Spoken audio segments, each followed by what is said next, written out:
Hi and welcome back. അപ്പം ഈ ഒരു ലെസണിൽ നമുക്ക് ഇന്റർനാഷണൽ ലേബർ ഓർഗനൈസേഷൻസിന്റെ കംപ്ലൈൻസ് മെക്കാനിസംസ് എങ്ങനെയാണ് പ്രവർത്തിക്കുക എന്ന് നമുക്കൊന്ന് ക്വിക്ക് ആയിട്ട് നോക്കാം. അപ്പോൾ ഇതും നമ്മുടെ സിലബസ് അനുസരിച്ച് വളരെ ഇമ്പോർട്ടന്റ് ആയിട്ടുള്ള ഒരു ടോപ്പിക് തന്നെയാണ്. ഇതൊരു ഇമ്പോർട്ടന്റ് ടോപ്പിക് ആയതുകൊണ്ട് തന്നെ നമുക്ക് ഇതിൽ നിന്ന് ക്വസ്റ്റ്യൻസും നമുക്ക് പ്രതീക്ഷിക്കാം.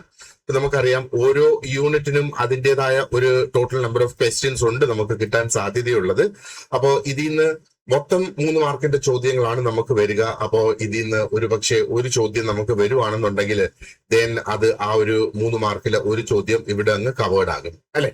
So now let us really understand എന്താണ് ഈ ഒരു സൂപ്പർവൈസറി സിസ്റ്റം എന്നുള്ളത് നമുക്ക് ഒന്ന് നോക്കാം. സൂപ്പർവൈസറി സിസ്റ്റം നമ്മൾ ഓൾറെഡി ഒന്ന് ഡിസ്കസ് ചെയ്തിരുന്നു കഴിഞ്ഞ ക്ലാസ്സിൽ. അപ്പൊ ഇവിടെ വരുന്നത് സ്പെസിഫിക് ആയിട്ട് കംപ്ലൈന്റ് മെക്കാനിസംസ് ആണ്. ഇപ്പൊ സൂപ്പർവൈസറി സിസ്റ്റവും കംപ്ലൈന്റ് മെക്കാനിസവും ഏകദേശം സിമിലർ ആയിട്ട് നമുക്ക് വേണമെങ്കിൽ തോന്നാം അല്ലെ. പക്ഷെ അത് സിമിലർ അല്ല. രണ്ടും രണ്ട് ടൈപ്പ് ഓഫ് പ്രൊസീജിയേഴ്സ് ആണ് ഈ സൂപ്പർവൈസറി സിസ്റ്റത്തിലും കംപ്ലൈന്റ് മെക്കാനിസത്തിലും വരിക. ഇപ്പൊ സൂപ്പർവൈസറി സിസ്റ്റം നമ്മൾ ഓൾറെഡി നോക്കിയതാണ്. അപ്പോ ഇവിടെ നമ്മൾ ഇങ്ങനെ ചിന്തിച്ചാൽ മതി. അതായത് ഇന്റർനാഷണൽ ലേബർ ഓർഗനൈസേഷന് ഒരു ഡബിൾ ട്രാക്ക് അല്ലെങ്കിൽ ഒരു 2 ട്രാക്ക് സിസ്റ്റം ഉണ്ട് എന്നുള്ളത് നമ്മൾ വിചാരിക്കുക. അപ്പോ ഒരിക്കൽ ആ ഒരു സ്റ്റാൻഡേർഡ്സ് എക്സിസ്റ്റ് ചെയ്തു. സ്റ്റാൻഡേർഡ്സ് അവിടെ ഒരു രാജ്യം അത് റാറ്റിഫൈ ചെയ്ത് രാജ്യം അത് അംഗീകരിച്ച് അതിനുശേഷം there are 2 ways that ILO checks compliance. ഇവിടെ കംപ്ലയൻസ് എന്ന് പറയുമ്പോൾ ആ ഒരു രാജ്യം അവര് ആ അഡോപ്റ്റ് ചെയ്ത ആ സ്റ്റാൻഡേർഡ്സ് അവര് ഫോളോ ചെയ്യുന്നുണ്ടോ ഇല്ലയോ എന്നുള്ളത്. അപ്പൊ ഇവിടുത്തെ ആദ്യത്തെ ട്രാക്കാണ് ആ ഒരു റെഗുലർ സൂപ്പർവൈസറി സിസ്റ്റം. അതാണ് ആ ഒരു റുട്ടീനായിട്ട് അവിടെ നടക്കുന്നത് അല്ലെ. അതിനെ നമ്മൾ എന്താ പറയേണ്ടത്, വർഷത്തിലൊരിക്കൽ നടക്കുന്ന അല്ലെങ്കിൽ ഒരു പീരിയോഡിക്കൽ ആയിട്ട് ഒരു ടൈമിൽ സ്പെസിഫിക്കലി നടക്കുന്ന ഒരു ടെസ്റ്റ് ആയിട്ട് അല്ലെങ്കിൽ ഒരു ചെക്കപ്പ് ആയിട്ട് നമുക്കത് നോക്കാം. അപ്പൊ ഇവിടെ ഇനിയൊരു സംഗതി വരുന്നതെന്ന് പറഞ്ഞാല് ഈ ഒരു റെഗുലറായിട്ട് നടക്കുന്ന ആ ഒരു സൂപ്പർവിഷൻ എന്ന് പറയുന്നത് ഇവിടെ ഒരു തർക്കം ഇല്ലെങ്കിലും അത് നടക്കും എന്നുള്ളതാണ്. അപ്പോ ഒരു തർക്കം വരുമ്പോഴല്ലേ ഒരു കംപ്ലൈന്റ് വരുന്നത്. ഇവിടെ കംപ്ലൈന്റ് ഒന്നും ഇല്ലെങ്കിലും ഈ ഒരു റെഗുലർ സിസ്റ്റം അവിടെ നടക്കും എന്നുള്ളതാണ്. അപ്പൊ അത് എങ്ങനെയാണ് ആ ഒരു റെഗുലർ സിസ്റ്റത്തിൽ നടക്കുന്നത് ഓൾറെഡി നമ്മൾ ഡിസ്കസ് ചെയ്തതാണ് അല്ലെ. പ്രത്യേകിച്ചും ആർട്ടിക്കിൾ 22 അനുസരിച്ച് ILOയുടെ ആ ഒരു കോൺസ്റ്റിറ്റ്യൂഷനിലെ ആർട്ടിക്കിൾസ് ആണ് നമ്മൾ പറയുന്നത്. അതിന്റെ 22 അനുസരിച്ച് ഗവൺമെന്റുകൾ പീരിയോഡിക് ആയിട്ട് റിപ്പോർട്ട് അങ്ങോട്ട് അയക്കുന്നു. ആൻഡ് സീക്കർ എന്താ ചെയ്യുന്നത്, ആ റിപ്പോർട്ട്സ് ചെക്ക് ചെയ്യുന്നു അല്ലെ. ഒരു എക്സ്പേർട്ട് ആയിട്ടുള്ള ഒരു എക്സാമിനറിനെ പോലെ അവർ ആ റിപ്പോർട്ട് ചെക്ക് ചെയ്യുന്നു. ആൻഡ് CAS എന്താണ് ഇവിടെ ചെയ്യുന്നത്, അവര് സെലക്ട് ചെയ്തിട്ടുള്ള കേസുകൾ അവരത് ഈ കോൺഫറൻസ് ആണല്ലോ സെലക്ട് ചെയ്തിട്ടുള്ള കേസുകൾ അവര് അത് ഡിസ്കസ് ചെയ്യുന്നു. ആ കോൺഫറൻസിൽ ഡിസ്കസ് ചെയ്യുന്നു, അത് അവര് പബ്ലിക് ആക്കുന്നു.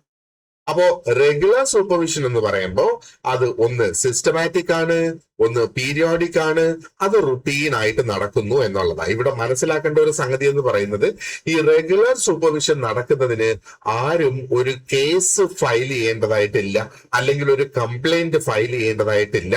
അത് ഓട്ടോമാറ്റിക് ആയിട്ട് ആ സെറ്റ് ചെയ്തേക്കുന്ന ഒരു സമയത്ത് അതങ്ങ് തുടങ്ങും എന്നുള്ളതാണ്. അത് ഒരു പാർട്ട്.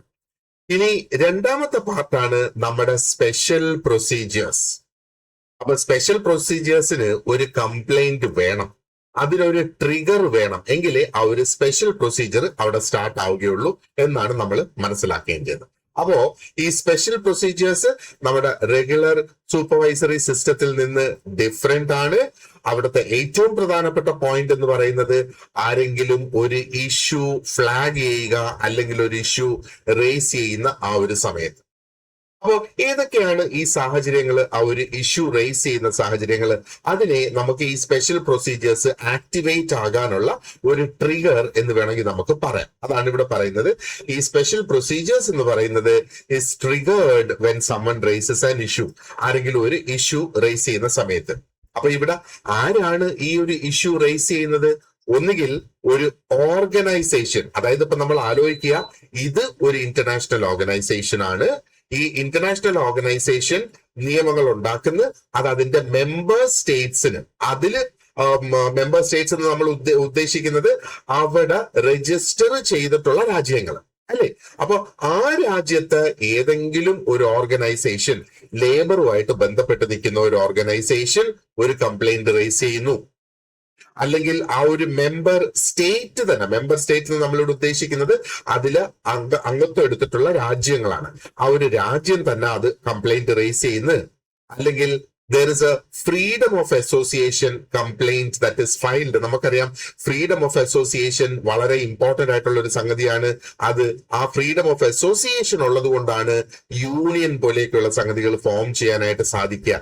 അപ്പോ എന്താ പറയുന്നത്, ഒന്നുകിൽ അത് ഫ്രീഡം ഓഫ് അസോസിയേഷനെതിരെയുള്ള ഒരു കംപ്ലൈന്റ് ആയിരിക്കണം, അല്ലെങ്കിൽ ആ ഒരു മെമ്പർ സ്റ്റേറ്റ് ആ കംപ്ലൈന്റ് ചെയ്യണം. ഇനി അതും അല്ലെങ്കിൽ ഏതെങ്കിലും ഒരു ഓർഗനൈസേഷൻ, അതൊരു ലേബർ ഓർഗനൈസേഷൻ ആകാം, അത് ഒരു കമ്പനി ആകാം, ലേബറുമായിട്ട് ബന്ധപ്പെട്ടിട്ടുള്ള മറ്റ് എന്തെങ്കിലും ഒരു യൂണിയനോ, അവരാണ് ഈ കംപ്ലൈന്റ് റേസ് ചെയ്യുന്നത്. അപ്പോ എന്താണ് ഈ ഒരു സ്പെഷ്യൽ പ്രൊസീജിയർ എന്ന് പറയുന്നത്? സ്പെഷ്യൽ പ്രൊസീജിയർ എപ്പോഴും എന്തെങ്കിലും ഒരു ഇവന്റ് അവിടെ ഉണ്ടാകും, എന്തെങ്കിലും ഒരു സംഭവം അവിടെ ഉണ്ടാകുന്നു. ഓക്കെ, ആൻഡ് ഇത് സ്പെഷ്യൽ പ്രൊസീജിയേഴ്സ് ആക്ടിവേറ്റ് ആകുന്നത് എപ്പോഴും കംപ്ലൈന്റ് ഡ്രിവൺ ആയിട്ട്, എന്ന് പറഞ്ഞാൽ അവിടെ ഒരു കംപ്ലൈന്റ് വേണം, ആൻഡ് അതിന് ആ ഒരു ട്രിഗർ ഉണ്ടെങ്കിൽ അത് സ്റ്റാർട്ട് ആവത്തുള്ളൂ, അല്ലെങ്കിൽ അത് സ്റ്റാർട്ട് ആവത്തില്ല എന്നുള്ളത്. അപ്പൊ ഇവിടെ രണ്ട് കാര്യങ്ങൾ നമ്മൾ ഇതിൽ മനസ്സിലാക്കുക. റെഗുലർ സൂപ്പർവിഷൻ എന്ന് പറയുന്നതിന് ഒരു കംപ്ലൈന്റ് വേണ്ട, ഇത് ഇവര് റുട്ടീനായിട്ട് നടത്തുന്ന ഒരു സൂപ്പർവിഷൻ ആണ്. ആൻഡ് സ്പെഷ്യൽ പ്രൊസീജിയേഴ്സ്, അതാണ് കംപ്ലൈന്റ് മെക്കാനിസത്തിൽ വരുന്നത്. സ്പെഷ്യൽ പ്രൊസീജിയേഴ്സിന് ഒരു ട്രിഗർ ഉണ്ടായിരിക്കണം, ആൻഡ് ആ ട്രിഗർ എന്ന് പറയുന്നത് ആ ഒരു കംപ്ലൈന്റ് അല്ലെങ്കിൽ ഒരു ഇഷ്യൂ അവരുടെ മുന്നിൽ എത്തുക എന്നുള്ളതാണ്. ഇനി ഒന്ന് ആലോചിച്ച് നോക്കിയേ, ILO പോലെ ഒരു സ്ഥാപനത്തിന് എന്തിനാണ് ഈ ഒരു സ്പെഷ്യൽ പ്രൊസീജിയറിന്റെ ഒരു ആവശ്യകത എന്ന് നമ്മൾ ചിന്തിച്ചേ? അല്ലെങ്കിൽ ഒരുപക്ഷെ ഈ റെഗുലർ സൂപ്പർവിഷൻ ഓൾറെഡി ഉള്ളപ്പോ എന്തിനാണ് സ്പെഷ്യൽ പ്രൊസീജിയർ എന്നുള്ള ഒരു ചിന്ത ഓട്ടോമാറ്റിക് ആയിട്ട് നമ്മുടെ മനസ്സിൽ വരാം അല്ലെ. അപ്പൊ ഈ റെഗുലർ സൂപ്പർവിഷൻ എന്ന് പറയുന്നത് സ്റ്റഡി ആയിട്ട് നടക്കുന്ന ഒരു പ്രൊസീജിയറാണ്. പക്ഷേ ഈ ഒരു പ്രൊസീജിയർ ഒരു പക്ഷേ സ്ലോ ആകാം, അത് അവർക്ക് ലഭിക്കുന്ന സ്വമേധയാ അതിന്റെ രാജ്യങ്ങൾ അയക്കുന്ന റിപ്പോർട്ടുകളെ അടിസ്ഥാനപ്പെടുത്തിയിട്ടാണ്. അപ്പൊ സ്പെഷ്യൽ പ്രൊസീജിയർ നമുക്ക് ആവശ്യമായിട്ട് വരുന്ന എപ്പോഴാണ്? എപ്പോഴെങ്കിലും ഒരു സീരിയസ് ആയിട്ടുള്ള ഒരു ലേബർ ഇഷ്യൂ ഉണ്ടാകുന്ന ആ ഒരു സമയത്ത്, അല്ലെങ്കിൽ ആർക്കെങ്കിലും നേരെ എന്തെങ്കിലും ഒരു ക്ലിയർ ആയിട്ടുള്ള ഒരു ആരോപണം, ഒരു അലിഗേഷൻ ഉണ്ടാകുന്ന ആ ഒരു സമയത്ത്, അല്ലെങ്കിൽ എന്തെങ്കിലും തരത്തിലുള്ള ഒരു ഇന്റർനാഷണൽ അറ്റൻഷൻ ആവശ്യമായ വരുന്ന ആ ഒരു സമയത്ത്. അപ്പൊ ശരിക്കും നമുക്ക് വേണമെങ്കിൽ പറയാം, ഈ സ്പെഷ്യൽ പ്രൊസീജിയേഴ്സ് ഒരു അലാം സിസ്റ്റം പോലെയാണ് ഇത് പ്രവർത്തിക്കുന്നത് അല്ലെ. അപ്പോ റെഗുലർ സൂപ്പർവൈസറി ചെക്കപ്പ് അവിടെയുണ്ട്, സ്പെഷ്യൽ പ്രൊസീജിയർ എന്ന് പറയുന്നത് ആ ഒരു എമർജൻസി സാഹചര്യത്തിൽ എടുക്കുന്ന ആ ഒരു സ്പെഷ്യൽ പ്രൊസീജിയേഴ്സ് ആണ്. അപ്പോ മെയിൻ ആയിട്ടുള്ള സ്പെഷ്യൽ പ്രൊസീജിയേഴ്സ് എന്താണ് എന്നുള്ളത് നമുക്ക് ഒന്ന് നോക്കാം. ഇത് ക്ലിയർ ആയിട്ട് നമ്മൾ അറിഞ്ഞിരിക്കേണ്ടതാണ്. ആർട്ടിക്കിൾ 24 25 ഇതിനെ പറയുന്നത് റെപ്രസെന്റേഷൻസ് എന്നാണ്. റെപ്രസെന്റേഷൻ എന്ന് പറയുമ്പോഴത്തേക്ക് നമ്മൾ ഒരു പരാതി പോലെ എഴുതി കൊടുക്കുന്നതിനെയാണ് representation. You are representing your complaint എന്നുള്ളത് റെപ്രസെന്റേഷൻ. ഓക്കെ, അപ്പോ ഈ റെപ്രസെന്റേഷൻ വരുന്നത് എപ്പോഴാണ്? ഒരു ഇൻഡസ്ട്രിയൽ അസോസിയേഷൻ ഓഫ് വർക്കേഴ്സ് അല്ലെങ്കിൽ എംപ്ലോയേഴ്സിന് ആ ഒരു സ്പെഷ്യൽ പ്രസന്റേഷൻ കൊടുക്കാം. അപ്പോ സ്പെഷ്യൽ പ്രസന്റേഷൻ കൊടുക്കുന്ന സ്പെഷ്യൽ റെപ്രസെന്റേഷൻ കൊടുക്കുന്ന സാഹചര്യം എപ്പോഴാണ്? ഒന്ന്, ആ ഒരു കൺവെൻഷൻ നമ്മൾ ചിന്തിക്കുക, നമ്മൾ കഴിഞ്ഞ ക്ലാസ്സിൽ അതിന് മുന്നത്തെ ക്ലാസ്സിലൊക്കെ ഡിസ്കസ് ചെയ്തിരുന്നത് എപ്പോഴാണ് അതൊരു കൺവെൻഷൻ ആകുന്നത്? ആ കൺവെൻഷൻ റാറ്റിഫൈ ആകുന്നത്, അതായത് ഓരോ രാജ്യങ്ങളും അത് അംഗീകരിക്കുമ്പോഴത്തേക്ക് ആ കൺവെൻഷൻ റാറ്റിഫൈ ആകും. പക്ഷേ റാറ്റിഫൈ ചെയ്തതിനു ശേഷം കൃത്യമായിട്ട് അതിനെ ഫോളോ ചെയ്യുന്നില്ല എന്നുള്ള ആ ഒരു സാഹചര്യം, അതൊരു സ്പെഷ്യൽ സർക്കംസ്റ്റൻസ് ആണ്. അപ്പോ എപ്പോഴും ഇതിന്റെ കീ ഫീച്ചർ എന്ന് പറയുന്നത് ഈ 24 25 നമ്മൾ നോക്കുക. അതായത് അത് റാറ്റിഫൈ ചെയ്തിട്ടുള്ള ഒരു കൺവെൻഷൻ, അതായത് ILO അംഗീകരിച്ചിട്ടില്ലാത്ത ഒരു കൺവെൻഷനിൽ ഒരു പരാതി തീർപ്പാക്കാൻ അവർക്ക് കഴിയില്ലല്ലോ. അപ്പോ അവർ ഓൾറെഡി അതൊരു കൺവെൻഷൻ ആയിരിക്കുന്നു, ആൻഡ് അത് രാജ്യങ്ങൾ അംഗീകരിക്കുമ്പോൾ അതിനെ റാറ്റിഫൈഡ് കൺവെൻഷൻ എന്ന് പറയുന്നു. അങ്ങനെയുള്ള ഒരു കൺവെൻഷനെ കുറിച്ചായിരിക്കണം ആ ഒരു പരാതി. അപ്പോ ഇത് ഒന്നുകിൽ വർക്കേഴ്സിന്റെ അല്ലെങ്കിൽ എംപ്ലോയേഴ്സിനെ പ്രതിനിധീകരിക്കുന്ന സ്ഥാപനങ്ങൾ അല്ലെങ്കിൽ ഓർഗനൈസേഷൻസ് ആണ് യൂഷ്വലി ഈ ഒരു കംപ്ലൈന്റ് ഫയൽ ചെയ്യുന്നത്. ആൻഡ് ഈ 24-25 ആർട്ടിക്കിൾ പ്രകാരം കൊടുക്കുന്ന റെപ്രസെന്റേഷൻസിനെ ഒരു ലഘൂകരിച്ച മാർഗമായിട്ട് അല്ലെങ്കിൽ ഒരു ലൈറ്റർ കോൺസ്റ്റിറ്റ്യൂഷണൽ റൂട്ട് ആയിട്ടാണ് അതിനെ കണക്കാക്കുന്നത്. അപ്പൊ എന്തുകൊണ്ടാണ് ഇതൊരു ലഘൂകരിച്ച ഒരു ലൈറ്റ് റൂട്ടായിട്ട് പറയുന്നത്? കാരണം യൂഷ്വലി അത് എന്താ പറയേണ്ടത്, അത് തുടങ്ങുന്നത് ഒരു ഫോർമൽ കംപ്ലൈന്റ് ലൈക്ക് സ്റ്റേറ്റ്മെന്റ് എന്നുള്ള ആ ഒരു രീതിയിലാണ് തുടങ്ങുന്നത്. ആ ഒരു കംപ്ലൈന്റ് ആയിട്ട് അത് ILOയുടെ മുന്നിൽ എത്തുന്നത്. പിന്നെ ILO അതിന് എന്താ പറയേണ്ടത്, അതിന്റെ പിന്നാലെ അന്വേഷണങ്ങൾ നടത്തുന്നത്. അപ്പൊ അവര് എക്സ്പ്ലനേഷൻസ് ആവശ്യപ്പെടാം, അതിന്റെ പുറത്ത് ഫോളോ അപ്പുകൾ അവർക്ക് നടത്താം. എന്നിട്ട് അത് സീരിയസ് ആണ് എന്നവർക്ക് തോന്നുകയാണെങ്കിൽ എന്താ പറയേണ്ടത്, ഇത് സീരിയസ് ആണ് ഈ ഒരു സാഹചര്യം എന്ന് പറയുമ്പോൾ ഏതൊരു കംപ്ലൈന്റ് അവർക്ക് കിട്ടിയാലും സീരിയസ് ആണ്. പക്ഷേ ഇത് നമ്മൾ ലൈറ്റർ എന്ന് പറയാനുള്ള കാരണം ഇതിനേക്കാളും സ്ട്രോങ്ങർ ആയിട്ടുള്ള ഒരു റൂട്ട് വേറെയുണ്ട്. അത് ഒരു എസ്കലേഷൻ റൂട്ടാണ്. ഇനി ആർട്ടിക്കിൾ 25 അപ്പൊ ആർട്ടിക്കിൾ 24 നമ്മൾ ഈ പറഞ്ഞത്. ഇനി ആർട്ടിക്കിൾ 25 വരിക. അപ്പോ ഈ 24 പ്രകാരം ഒരു കംപ്ലൈന്റ് വന്ന് അവര് ഫോളോ അപ്പിന് ആവശ്യപ്പെടുന്നു. അപ്പോ ആ ഒരു പെർട്ടിക്കുലർ ഗവൺമെന്റ് അതിന് തക്കതായ ഒരു മറുപടി കൊടുക്കുന്നില്ല എന്ന് വിചാരിക്കുക. അപ്പം ILOയുടെ ഗവേണിംഗ് ബോഡിക്ക് അവർക്ക് ഈ ഒരു റെപ്രസെന്റേഷൻ പബ്ലിഷ് ചെയ്യാം. ഓക്കെ, ആൻഡ് അതോടൊപ്പം അവർക്ക് എന്തെങ്കിലും ഒരു മറുപടി അതുമായിട്ട് ബന്ധപ്പെട്ട്, ഒരു തീരുമാനം അവർക്ക് അതുമായിട്ട് ബന്ധപ്പെട്ട്, അല്ലെങ്കിൽ ആ ഒരു രാജ്യത്ത് നിന്ന് ലഭിച്ച ആ ഒരു മറുപടി, ഇത് എല്ലാം അവർക്ക് പബ്ലിഷ് ചെയ്യാം. അപ്പൊ ഇത് പബ്ലിഷ് ചെയ്യുന്ന എന്തിനാണ്? നമുക്കറിയാം ഭൂരിഭാഗം സർക്കാരുകളും ജനാധിപത്യ സർക്കാരുകളാണ്, ഡെമോക്രസിക് ആണ്, അല്ലെ? അപ്പോ അങ്ങനെ വരുമ്പോ പബ്ലിക്കിന്റെ മുന്നില് നിങ്ങളുടെ സർക്കാർ ഈ രീതിയിലാണ് ഇതിനെ കൈകാര്യം ചെയ്തത് എന്നുള്ള രീതിയിൽ അതിനെ പ്രസിദ്ധീകരിക്കുമ്പോ ജനങ്ങളുടെ ഇടയിൽ നിന്നുള്ള ഒരു പ്രഷർ ആ സർക്കാരുകളുടെ മുകളിൽ ഉണ്ടാകും. അപ്പൊ ഇതാണ് പബ്ലിക് പ്രഷർ എന്ന് പറയുന്നത്. ആ പബ്ലിക് പ്രഷർ ക്രിയേറ്റ് ചെയ്യാൻ വേണ്ടിയിട്ടാണ് അവർക്ക് പബ്ലിഷ് ചെയ്യാനുള്ള ഈ ഒരു അധികാരം കൊടുത്തിരിക്കുന്നത്. അത് ആർട്ടിക്കിൾ 25 പ്രകാരമാണ്. അപ്പോ റെപ്രസെന്റേഷൻ എന്ന് പറയുമ്പോഴത്തേക്ക് എന്തൊക്കെയാണ് അവിടെ ആ ഒരു ഫോർമൽ ആയിട്ടുള്ള ഒരു വാർണിംഗ് വരുന്നത്, ചർച്ചകൾ വരുന്നത്, ഡയലോഗ് വരുന്നത്, ആൻഡ് പബ്ലിക്കേഷൻ ആവശ്യമുണ്ടെങ്കിൽ അവിടെ ചെയ്യുന്നു എന്നുള്ളതാണ്. ഓക്കെ, അപ്പോ 24-25 എന്ന് പറയുമ്പോഴത്തേക്ക് വർക്കേഴ്സ് അല്ലെങ്കിൽ എംപ്ലോയേഴ്സ് ആ ഒരു ഇഷ്യൂ റേസ് ചെയ്യുന്നു. ILO അതിനുള്ള എക്സ്പ്ലനേഷൻ ചോദിക്കുന്നു. ആൻഡ് എക്സ്പ്ലനേഷൻ ചോദിച്ചിട്ട് അവർക്ക് കൃത്യമായിട്ടുള്ള ഒരു എക്സ്പ്ലനേഷൻ ലഭിച്ചില്ല. ആ സർക്കാരുകളെ ഒന്നും കൂടെ പ്രഷർ ചെലുത്തി കൃത്യമായിട്ടുള്ള എക്സ്പ്ലനേഷൻ ലഭിക്കണമെങ്കിൽ അവർക്ക് അത് പബ്ലിഷ് ചെയ്യാം എന്നുള്ളതാണ്. ഇനി നമ്മൾ ആർട്ടിക്കിൾ 26 പോവുകയാണ്. അപ്പോ ആർട്ടിക്കിൾ 26 കംപ്ലൈൻസ് എന്നാണ് ആ ഒരു ആർട്ടിക്കിളിന്റെ പേര്. ഇതാണ് ഒരു ഹെവിയർ ആയിട്ടുള്ള ഒരു എസ്കലേഷൻ റൂട്ട്. നമ്മളിപ്പം ആദ്യം ചെയ്യേണ്ടത് 24 പ്രകാരമുള്ള റെപ്രസെന്റേഷൻ കൊടുക്കുക. അത് കൊടുത്തിട്ട് അവര് അത് പരിഹരിക്കാനായിട്ട് ശ്രമിക്കും. അപ്പൊ അതാത് രാജ്യങ്ങളുടെ സർക്കാരുകൾ അതിന് സഹകരിച്ചില്ലെങ്കിൽ അവർ 25 ഉപയോഗിച്ച് അതിനെ പ്രസിദ്ധീകരിക്കും. അതിനുശേഷം ഈ 26 പോകും. അതാണ് ഒരു സ്ട്രോങ്ങർ ആയിട്ടുള്ള ഒരു എസ്കലേഷൻ. അപ്പൊ 26 വരുന്ന ആ ഒരു കംപ്ലൈന്റ് എന്ന് പറയുന്നത് അത് കുറെ കൂടെ സീരിയസ് ആയിട്ട് കണക്കാക്കപ്പെടും, കുറെ കൂടെ ഹെവി ആയിട്ട് കണക്കാക്കപ്പെടും. അപ്പൊ ഇവിടുത്തെ പ്രധാനപ്പെട്ട അല്ലെങ്കിൽ ഇവിടുത്തെ ആ ഒരു ക്ലാസിക് ഐഡിയ എന്ന് പറയുന്നത് ഒരുപക്ഷെ ഒരു മെമ്പർ സ്റ്റേറ്റിന് മറ്റൊരു മെമ്പർ സ്റ്റേറ്റിനെ കുറിച്ച് ഒരു പരാതി, ഒരു രാജ്യത്തിന് മറ്റൊരു രാജ്യത്തെ കുറിച്ച് ഒരു പരാതി ഇവിടെ കൊടുക്കാം. അത് ഏത് സാഹചര്യത്തിലാണ്? 2 സ്റ്റേറ്റുകളും ഓൾറെഡി അവരുടെ ആ ഒരു പ്രീവിയസ് കൺവെൻഷൻ ഒരേ കൺവെൻഷൻ തന്നെ അവർ റാറ്റിഫൈ ചെയ്തു. ആൻഡ് ആദ്യത്തെ രാജ്യം വിചാരിക്കുകയാണ്, അല്ലെങ്കിൽ അവര് ചിന്തിക്കുന്നത് ഈ രണ്ടാമത്തെ രാജ്യം ഇതിനെ അപ്ലൈ ചെയ്യുന്നില്ല. അപ്പൊ നമ്മൾ ഇതിന്റെ ബാക്ക്ഗ്രൗണ്ട് ആയിട്ട് നമ്മൾ ചർച്ച ചെയ്തായിരുന്നു.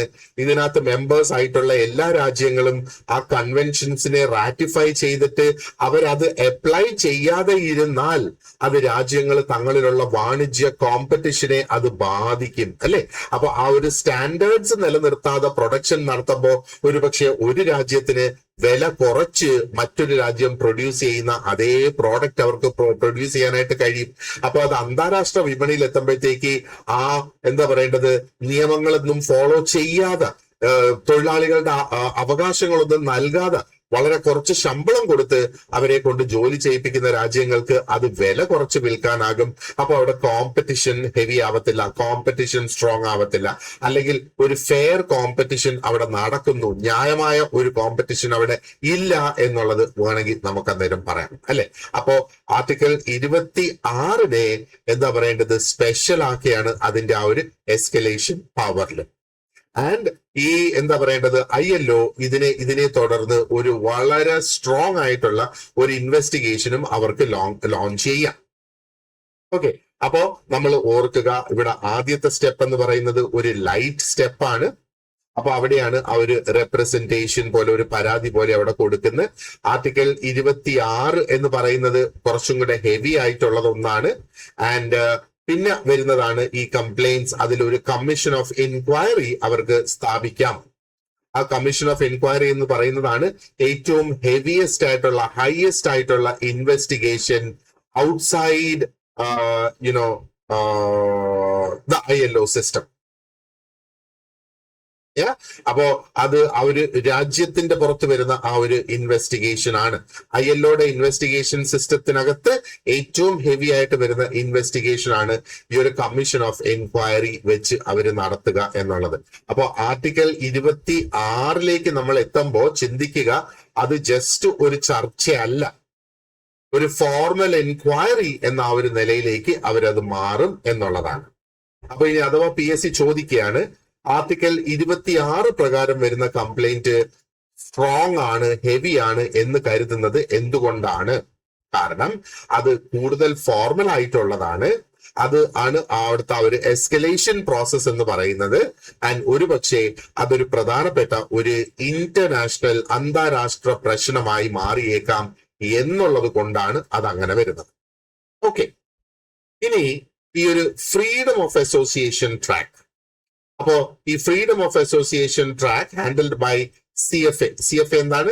Committee on freedom of association, sometimes fact finding and conciliation commission.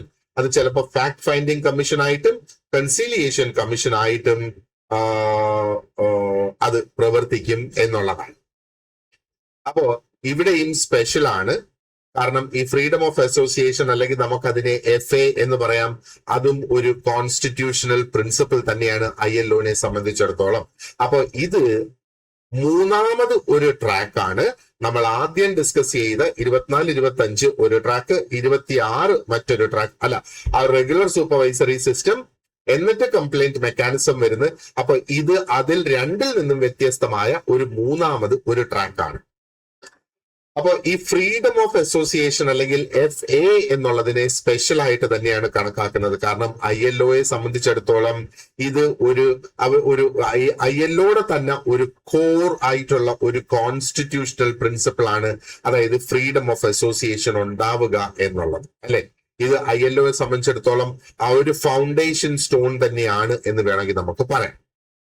ഈ FA കംപ്ലൈൻസ്, ഫ്രീഡം ഓഫ് അസോസിയേഷന് നമുക്ക് FA കംപ്ലൈൻസ് എന്ന് പറയാം. FA കംപ്ലൈൻസിന് അതിൻ്റെതായ ഒരു സ്വന്തം രീതിയുണ്ട്. അവർക്ക് ഡെഡിക്കേറ്റഡ് ആയിട്ടുള്ള ഒരു ട്രാക്ക് ഉണ്ട്. അപ്പൊ ഈ ട്രാക്കിൽ പ്രധാനമായിട്ട് സഹായിക്കുന്നത്, അല്ലെങ്കിൽ ഈ കംപ്ലൈൻസ് അന്വേഷിക്കുന്നത് CFA ആണ്. അപ്പൊ ഇവിടെ CFA എന്ന് പറയുന്നത് committee on freedom of association. And ചിലപ്പോ കുറച്ചും കൂടെ ഡീപ്പർ ആയിട്ടുള്ള ആ ഒരു ഫാക്ട് ഫൈൻഡിങ്. അപ്പോ എന്താണ് ഇവിടുത്തെ യഥാർത്ഥ സംഭവം, അല്ലെങ്കിൽ what is it that is really happening, അല്ലെങ്കിൽ ഒരു കൺസീലിയേഷൻ അവിടെ വേണം. അങ്ങനെ വരുന്ന ഒരു സാഹചര്യത്തില് ഈ കമ്മിറ്റിക്ക് ഫാക്ട് ഫൈൻഡിങ് അല്ലെങ്കിൽ ഒരു കൺസീലിയേഷൻ കമ്മീഷൻ, അങ്ങനെ ഒരു കമ്മീഷനും അവർക്ക് അവിടെ രൂപീകരിക്കാം എന്നുള്ളതാണ്. അപ്പോ നമ്മള് എന്താ പറയേണ്ടത്, എക്സാമിനെ സംബന്ധിച്ചിടത്തോളം നമ്മളൊന്ന് കാര്യം മനസ്സിൽ, ഇത് വളരെ ഇമ്പോർട്ടന്റ് ആണ് ഈ ഒരു FA ട്രാക്ക് എന്ന് പറയുന്നത്. കാരണം ഇവിടെ ഈ CFAക്ക് ഒരു കംപ്ലൈന്റ് എന്റർടൈൻ ചെയ്യുന്നതിന്, അല്ലെങ്കിൽ അവർക്കൊരു കംപ്ലൈന്റ് പരിഹരിക്കുന്നതിന് റാറ്റിഫിക്കേഷൻ ആവശ്യമില്ല. അത് ഒരു കാര്യം മനസ്സിൽ വെച്ചോളുക. അതായത് ഈ ഫ്രീഡം ഓഫ് അസോസിയേഷൻ എന്ന് പറയുന്നത് എല്ലാ മെമ്പർ സ്റ്റേറ്റ്സിനും ഓട്ടോമാറ്റിക് ആയിട്ട് വരുന്ന ഒരു സംഗതി തന്നെയാണ്. കാരണം അതതിന്റെ ഒരു ഫൗണ്ടേഷണൽ പ്രിൻസിപ്പിൾ ആണ്, ഫ്രീഡം ഓഫ് അസോസിയേഷൻ ഉണ്ടായിരിക്കണം എന്നുള്ളത്.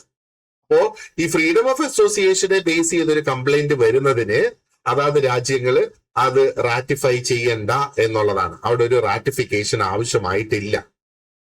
അപ്പോ ഇത് എന്താ പറയേണ്ടത്, നമ്മൾ PSCയുടെ ഒരു ട്രാപ്പായിട്ട് നമുക്ക് വേണമെങ്കിൽ കണക്കാക്കാം. അപ്പൊ ചോദ്യം ഇങ്ങനെ വരാം, ഈ FA കേസസിൽ, ഫ്രീഡം ഓഫ് അസോസിയേഷൻ കേസസിൽ റാറ്റിഫിക്കേഷൻ ആവശ്യം ഇല്ല, എന്തുകൊണ്ട് റാറ്റിഫിക്കേഷൻ ആവശ്യമില്ല എന്ന് ചോദിക്കുകയാണെങ്കിൽ നമുക്കതിന് ഉത്തരം കൊടുക്കാം. ILO ഈ ഫ്രീഡം ഓഫ് അസോസിയേഷനെ ILO ട്രീറ്റ് ചെയ്യുന്നത് ആസ് ഫൗണ്ടേഷണൽ. ഓക്കെ, ഫൗണ്ടേഷണൽ എന്നുള്ളതാണ്. Because ILO treats freedom of association as so foundational that it examines complaints even if the country has not ratified conventions 87 and 98. അപ്പൊ conventions 87ഉം conventions 98ഉം അവര് ratify ചെയ്തിട്ടില്ല എന്ന് പറഞ്ഞാൽ അതാത് രാജ്യങ്ങൾ അംഗീകരിച്ചിട്ടില്ല എങ്കിൽ പോലും ഫ്രീഡം ഓഫ് അസോസിയേഷനെ കുറിച്ചൊരു കംപ്ലൈന്റ് വരുമ്പോ അത് അവർ സ്ട്രോങ് ആയിട്ട് അന്വേഷിക്കും എന്നുള്ളതാണ്. അപ്പൊ ഇവിടെ നമ്മൾ ഓർക്കുക, ആർട്ടിക്കിൾ 24, 26 എന്ന് പറയുമ്പോഴത്തേക്ക് അത് എന്താ പറയേണ്ടത്, യൂഷ്വലി ആർട്ടിക്കിൾ 24, 25, 26 വരുന്നത് റാറ്റിഫൈഡ് കൺവെൻഷൻസിനാണ്. അപ്പൊ ഈ CFAയുടെ റൂട്ട് വരുന്നത് റാറ്റിഫൈഡ് അല്ല എങ്കിൽ പോലും അത് ആപ്ലിക്കബിൾ ആണ് എന്നുള്ളതാണ്. ഓക്കെ, ഇനി let us see what is this ഈ ലോജിക്, അതായത് ആ ഒരു ഗ്രാജുവേറ്റഡ് സിസ്റ്റം എന്ന് നമ്മൾ ഇവിടെ പറയുന്നു. അപ്പോ ILO ശരിക്കും ഒരു ഗ്രാജുവേറ്റഡ്, അല്ലെങ്കിൽ അതിനെ ഗ്രാജുവേറ്റഡ് സിസ്റ്റത്തിനെ നമുക്കൊരു സ്റ്റെപ്പ് ബൈ സ്റ്റെപ്പ് സ്ട്രക്ചർ ആയിട്ട് വേണമെങ്കിൽ നമുക്ക് കാണാം. അപ്പോ ആദ്യത്തെ ലെവലിൽ എന്താണ് നമ്മൾ ചെയ്യേണ്ടത്? ആദ്യത്തെ ലെവലിൽ ചെയ്യേണ്ടത് റെപ്രസെന്റേഷൻ ആണ്, ആർട്ടിക്കിൾ 24ഉം 25ഉം അനുസരിച്ച്. റെപ്രസെന്റേഷൻ ആരാണ് കൊടുക്കുന്നത്? സാധാരണഗതിയിൽ എംപ്ലോയേഴ്സിന് കൊടുക്കാം, അല്ലെങ്കിൽ വർക്കേഴ്സിന്റെ ഓർഗനൈസേഷൻസിന് കൊടുക്കാം. അത് റാറ്റിഫൈഡ് ആയിട്ടുള്ള കൺവെൻഷൻസ് ആണ് 24, 25 പോകുന്നത്. അതേപോലെ തന്നെ അതാണ് ലൈറ്റർ റൂട്ട് എന്ന് പറയുന്നത്. ആൻഡ് അത് ആർട്ടിക്കിൾ 26ലേക്ക് എത്തിക്കാം. 26 എന്താണ്? പബ്ലിക്കേഷൻ. അപ്പൊ ഈ കംപ്ലൈന്റിന്റെ രണ്ടാമത്തെ ലെവലാണ് ആർട്ടിക്കിൾ 26. അപ്പൊ ഇത് എസ്കലേഷൻ പോയിന്റ് ആണ്. ഇറ്റ് ക്യാൻ ലീഡ് ടു, അത് ഒരു കമ്മീഷൻ ഓഫ് എൻക്വയറിയിലേക്ക് അത് എത്തിച്ചേരാം എന്നുള്ളതാണ്. ഇനി സെപ്പറേറ്റ് ആയിട്ടുള്ള ഒരു സ്പെഷ്യൽ ലെയിൻ ആണ് ഈ ഫ്രീഡം ഓഫ് അസോസിയേഷൻ അല്ലെങ്കിൽ CFA എന്ന് നമ്മൾ പറയുന്നത്. അപ്പൊ ഇത് സ്പെഷ്യൽ കോൺസ്റ്റിറ്റ്യൂഷണൽ പ്രിൻസിപ്പിൾ ആണ്. സെപ്പറേറ്റ് ആയിട്ടുള്ള കമ്മിറ്റി ട്രാക്ക് ആണ് ഇതിനുള്ളത്. ആൻഡ് ഇവിടെ റാറ്റിഫിക്കേഷൻ ആവശ്യമായിട്ടില്ല എന്നുള്ളത് നമ്മൾ മനസ്സിലാക്കുക. അപ്പോ നമുക്ക് മനസ്സിലായില്ലേ എന്തുകൊണ്ട് ആ ഒരു സ്പെഷ്യൽ റൂട്ട് അവിടെ ആവശ്യമായിട്ട് വരുന്നത്? അത് കാരണം അത് ആ ഒരു ഫ്രീഡം ഓഫ് അസോസിയേഷൻ അവിടെ നിലനിൽക്കുന്നത് കൊണ്ടാണ് അത് അവിടെ ഒരു കംപ്ലൈന്റ് ആയിട്ട്, അല്ലെങ്കിൽ അവിടെ അത് അവര് റാറ്റിഫിക്കേഷൻ ഇല്ലാതെ തന്നെ അതിനെ അംഗീകരിക്കുന്നത്, അതിനെ എടുക്കേണ്ടത്. അപ്പോ റെഗുലർ സൂപ്പർവിഷൻ എന്ന് പറയുന്നത് ആ ഒരു റുട്ടീൻ ആയിട്ടുള്ള റിപ്പോർട്ടിങ്ങും റിവ്യൂ ആണ്. അവിടെ CAECRഉം CASഉം അവിടെ വരുന്നു. വൈൽ കംപ്ലൈന്റ് മെക്കാനിസംസ് എന്ന് പറയുന്നത് സ്പെഷ്യൽ പ്രൊസീജിയേഴ്സ് ആണ്. അതിനൊരു ട്രിഗർ അവിടെ വേണം. കുറ്റങ്ങൾ ആരോപിക്കപ്പെടണം, അലിഗേഷൻസ് ഉണ്ടായിരിക്കണം. ആർട്ടിക്കിൾ 24ഉം 25ഉം റെപ്രസെന്റേഷൻസ് ആണ്, ലൈറ്റർ ആക്ട് ആണ്. ആർട്ടിക്കിൾ 26 ഹെവിയർ ആണ്, and it may lead to a commission of inquiry. And ആ ഒരു special freedom of association track അത് ഹാൻഡിൽ ചെയ്യുന്നത് CFA ആണ്. ഇത്രയും നമ്മൾ ഇതിനകത്ത് ഓർത്തു വെച്ചോളുക. ഓക്കെ, ഇനി അടുത്തത് നമുക്ക് നോക്കാനുള്ളത് ആ ഒരു article 24 representation and article 25 publication. അത് കുറച്ചും കൂടെ ഡീറ്റെയിൽഡ് ആയിട്ട് നമുക്ക് നോക്കാം, കാരണം കുറച്ചധികം പോയിന്റ്സ് നമുക്ക് ഇവിടെ നോക്കേണ്ടതായിട്ടുണ്ട്. അപ്പോ നമുക്ക് ആ ഒരു റെപ്രസെന്റേഷൻ ഉണ്ട് ആർട്ടിക്കിൾ 24. ആൻഡ് എങ്ങനെയാണ് ഈ ഒരു പബ്ലിക്കേഷൻ വർക്ക് ചെയ്യുന്നത്? അപ്പൊ ഇവിടെ സ്പെസിഫിക് ആയിട്ട് നമുക്ക് വേണമെങ്കിൽ ചോദ്യങ്ങൾ വരാം. ആർക്ക് കംപ്ലൈന്റ് ഫയൽ ചെയ്യാൻ കഴിയും? എന്ത് സാഹചര്യങ്ങളിൽ കംപ്ലൈന്റ് ഫയൽ ചെയ്യാൻ കഴിയും? എന്താണ് ആ ഒരു ഓർഡർ ഓഫ് സ്റ്റെപ്സ് എന്നൊക്കെയുള്ളത്. അപ്പൊ ആദ്യം തന്നെ ആർക്കാണ് ഈ ഒരു റെപ്രസെന്റേഷൻ സബ്മിറ്റ് ചെയ്യാനായിട്ട് കഴിയുക?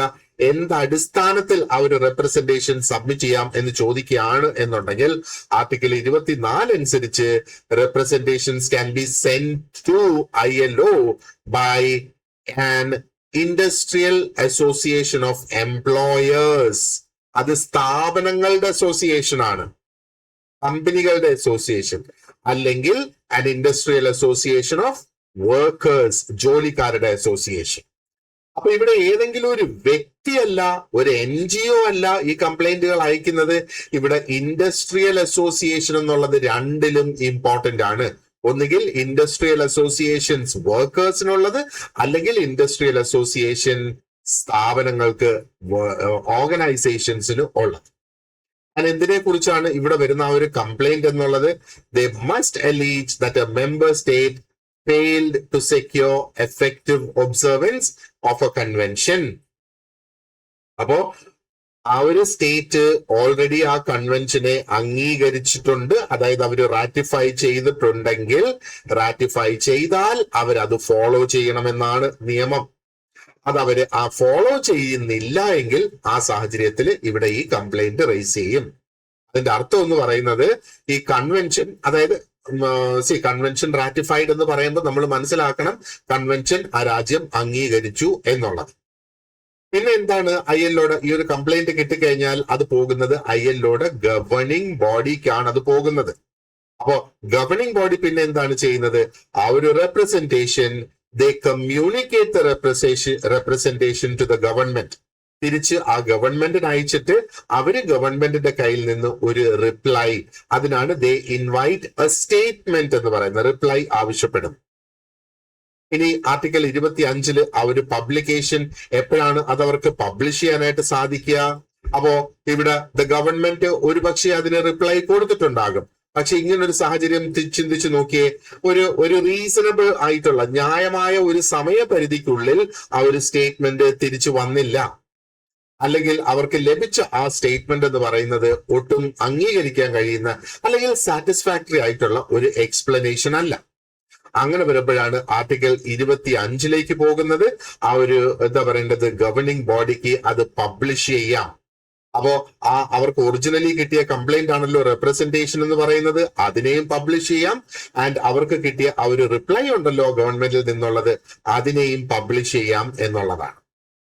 ആൻഡ് ഇവിടെ ഈ റിസീവബിലിറ്റി എന്ന് പറയുന്ന ഒരു ക്രൈറ്റീരിയ ഇവിടെ ഉണ്ട്, അല്ലെങ്കിൽ വാട്ട് ഈസ് ദിസ് റിസീവബിലിറ്റി ക്രൈറ്റീരിയ? അപ്പൊ ഇവിടെയാണ് ആ ഒരു ചെക്ക് ലിസ്റ്റിന്റെ ഭാഗം വരുന്നത്.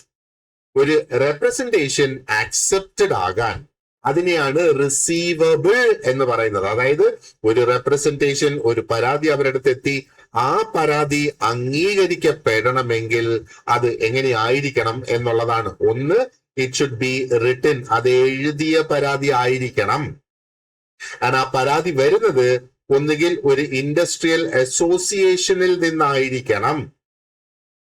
അപ്പോ ആ അസോസിയേഷൻ വർക്കേഴ്സിൻ്റെതാകാം, അസോസിയേഷൻ എംപ്ലോയേഴ്സിൻ്റെതാകാം.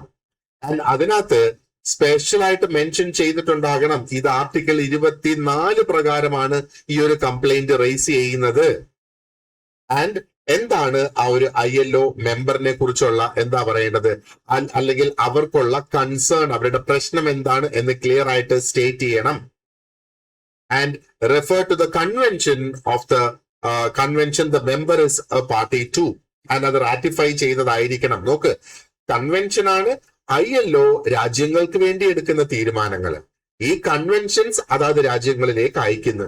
ആ രാജ്യങ്ങള് അവരത് അവരുടെ നിയമസഭകളിലും ലോക്സഭകളിലും രാജ്യസഭകളിലും പാസ്സാക്കിയ ഒരു നിയമമാക്കുന്നു. അതിനെയാണ് റാറ്റിഫിക്കേഷൻ എന്ന് പറയുന്നത്, അല്ലെ? അപ്പോ അത് ആ കംപ്ലൈന്റ് എന്ന് പറയുന്നത് ഒരു കൺവെൻഷനെ കുറിച്ചായിരിക്കണം. ആൻഡ് ആ കൺവെൻഷൻ, ആ രാജ്യം മെമ്പർ ഇസ് പാർട്ടി ടു എന്ന് പറഞ്ഞാൽ അവര് റാറ്റിഫൈ ചെയ്തതാകണം. റാറ്റിഫൈ ചെയ്തതെന്ന് ആകുമ്പോൾ മാത്രമാണ് ആ രാജ്യം ഓൾറെഡി ഓക്കെ ഞങ്ങൾ ഇത് അംഗീകരിച്ചിരിക്കുന്നു എന്നവര് അംഗീകരിക്കാത്ത ഒരു സംഗതിയെ കുറിച്ച് അവർക്കെതിരെ പരാതി കൊടുക്കാനായിട്ട് സാധിക്കില്ലല്ലോ. എന്നിട്ട് എങ്ങനെയാണ് അതിന്റെ ഒബ്സർവൻസ് ഫെയിൽ ആയത് എന്നുള്ളതും ആ ഒരു കംപ്ലൈന്റിൽ മെൻഷൻ ചെയ്തിരിക്കണം. അപ്പോ അവര് എങ്ങനെയാണ് അത് കൃത്യമായിട്ട് നടപ്പാക്കാതിരിക്കുന്നത്? അപ്പൊ ഒരു റെപ്രസെന്റേഷൻ എന്ന് പറയുമ്പോൾ അത് ഒട്ടും വേഗാവാനായിട്ട് പാടില്ല.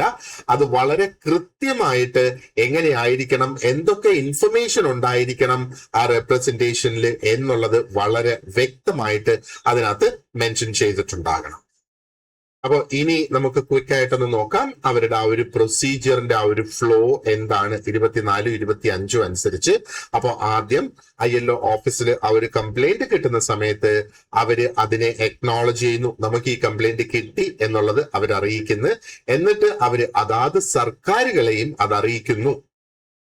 എന്നിട്ട് എന്താ പറയേണ്ടത്, ആ ഒരു സംഗതി അവര് ഓഫീസേഴ്സ് ആ ഗവേണിംഗ് ബോഡിയുടെ ILOയുടെ ഗവേണിംഗ് ബോഡിയിലെ ഓഫീസേഴ്സിലേക്ക് അയക്കുന്നു. ആദ്യം ഇതിന്റെ ആ ഒരു റിസീവബിലിറ്റി അവർ തീരുമാനിക്കുന്നു. റിസീവബിലിറ്റി എന്ന് പറയുന്നത് വളരെ പ്രധാനപ്പെട്ടതാണ് അല്ലെ. അപ്പൊ റിസീവബിലിറ്റിയിൽ പറഞ്ഞ ചെക്ക് ലിസ്റ്റിൽ നമ്മൾ കണ്ട ആ സംഗതികളെല്ലാം പാലിച്ചിട്ടുണ്ടോ എന്ന് നോക്കുന്നു. ഇത് ആക്സെപ്റ്റബിൾ ആണോ അല്ലയോ എന്നുള്ളത്, ഇത് സത്യമാണോ അല്ലയോ എന്നുള്ളത് ഒക്കെ അവിടെ നോക്കുന്നു.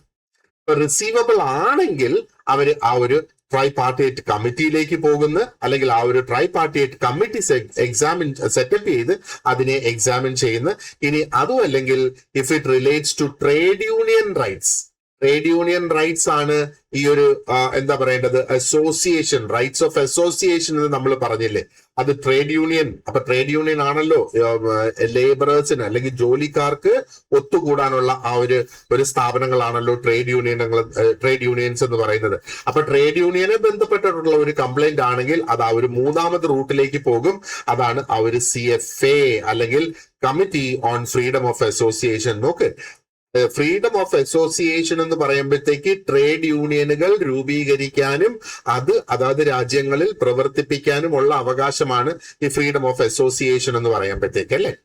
ആൻഡ് അടുത്ത സ്റ്റെപ്പ് എന്ന് പറയുന്നത് ആ ഒരു കമ്മിറ്റി അതിന് കൺക്ലൂഷൻസ് കൊടുക്കുന്നു, അല്ലെങ്കിൽ ആ ഒരു ഗവർണിംഗ് ബോഡിക്ക് അതിന്റെ റെക്കമെൻഡേഷൻസ് അവിടെ കൊടുക്കുന്നു. എന്നിട്ട് the government also may be invited to be represented. ആ ഗവൺമെന്റിനും അവരുടെ ഭാഗം അവിടെ പറയാം. അവര് എന്താ പറയേണ്ടത്, ഗവർണിംഗ് ബോഡി അത് ആവശ്യപ്പെടുന്നുണ്ടെങ്കിൽ, അതായത് അതാത് സർക്കാരുകൾക്ക് ഏത് രാജ്യത്തു നിന്നാണോ കംപ്ലൈന്റ് വന്നത് ആ രാജ്യത്തെ സർക്കാരിനും അവരുടെ കാര്യം അവിടെ ബോധിപ്പിക്കാനുള്ള ഒരു അവസരം അവിടെ കൊടുക്കുന്നു. എന്നിട്ട് ആ ഒരു ഗവൺമെന്റ് ബോഡിയാണ് പിന്നെ തീരുമാനങ്ങളിലേക്ക് എത്തുന്നത്. അതായത് എന്താണ് ഇനി അടുത്തത് ചെയ്യേണ്ടത്, അത് പബ്ലിഷ് ചെയ്യണോ അതോ പാർട്ടീസിനെല്ലാം നോട്ടിഫിക്കേഷൻ കൊടുക്കണോ എന്നൊക്കെയുള്ളത് അവര് അവിടെ തീരുമാനിക്കുന്നു എന്നുള്ളത്.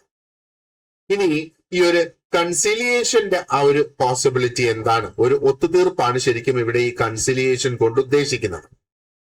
ഓക്കെ, അപ്പോ കൺസിലിയേഷൻ എന്ന് പറയുന്നത് ഓപ്ഷണൽ ആണ്, അല്ലെങ്കിൽ ആ ഒരു ഒത്തുതീർപ്പിന് വരിക എന്നുള്ളത് ഓപ്ഷണൽ ആണെന്ന് മാത്രമല്ല അത് വോളണ്ടറി ആണ്, സ്വമേധയാ വരണം.